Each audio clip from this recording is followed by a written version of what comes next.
Welcome to another Choose a Career segment. Today we're going to talk about fiber optics. We live in a quickly changing world.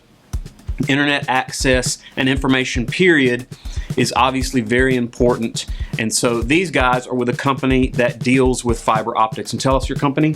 KG Fiber Optics and Elite Technologies. Okay, tell us a little bit about the fiber optic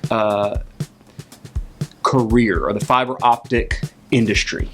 It's a good question. To this day and age, like you said, the world needs fiber optics more and more every day. Basically, all fiber optics is a little glass that transmits light at a very fast rate. Bandwidth, you get IP telephones over it, voice over telephones. It powers everyday structure. Your cell phones are actually run off fiber optic cables off of the AT&T cell sites or Verizon. All of those are powered by the backbone of fiber optic cable. Give us an example or an illustration. How big would a copper cable have been to carry what you can carry through a small, tiny fiber optic cable? Can you show us, like, how big would that cable have to have? Yes, back in the day, in like the early 70s and 80s, the fiber optic cable would have had to be about that big around to carry as much data that is transmitted in a fiber optic cable about that size nowadays. So, obviously, much better. Can go farther distances, can go faster, and is more reliable. That is correct, sir. All right, now laying this stuff, tell us about that and the process. Well, 95% of the fiber optics that we do is aerial. So what we've been contracted to do with various co-ops and electrical companies are we attach it to a pole. So you ride down the road and you see the power lines on the side of the road, and if you'll look up right below it, 9 times out of 10 you'll see a black cable that's got strand and lash on it or whatever. Those are your communication cables. So from the ground up to 28 feet is comm space, and then from 28 feet all the way to the top of the pole, which would be about 35 to 40 foot, that is your power space. It is a big difference. We come from a power line background. Is how we started this fiber optic company, so I have linemen that do this on a day-to-day basis that work in the power space. But 99% of the fiber that we do is definitely aerial. We have some that dips down into underground where power doesn't run, but it's the same principle. It goes from one end to the other and transmits light. Now, obviously, if you're running it on poles above the ground, you can get it installed way quicker. What are the pros and cons of doing it underground?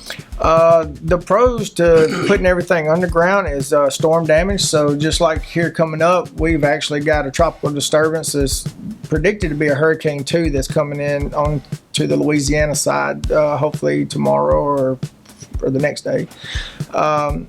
Usually a lot of contractors want to take it underground, but it's more costly. That's the con of it. Just by the foot to run an underground section, you're going to pay anywhere from $13 to $14 a foot to do the underground section. As to where if we run it aerial, you're looking at about $1.25 to run it overhead. So much cheaper. Mm-hmm. Now, repairing fiber optic. Whenever a fiber optic cable gets severed and we all lose internet for a half a day, mm-hmm. what is the process for getting that put back together? Because it's bound to be tedious. Yes. Usually what they'll do is they'll send an assessor out to affect the damage to see exactly where it's cut at. And then what we usually try to do is put storage loops so many distance apart. So that way if damage does happen and the line is cut severed, we can slide that slack back to that point. And then what's called a fusion splicer, and splices the fiber back together. On a fusion splicer, it is a machine probably about this big and this tall. It takes the glass, which that's what fiber optics is. It's just glass on the inside. It'll line it up with a bunch of cameras, and then once it gets to a certain point that it likes the core, it will heat up like an arc and push the fiber together. And then that way it lines the cores of the fiber up so the light can pass directly straight through it. That's awesome. Now, do y'all have technology? I'm assuming you do. If you don't know where a cable has been cut where you can send signals down the cable to figure out where that location is? Yes, sir. We use a meter. It's called an OTDR meter.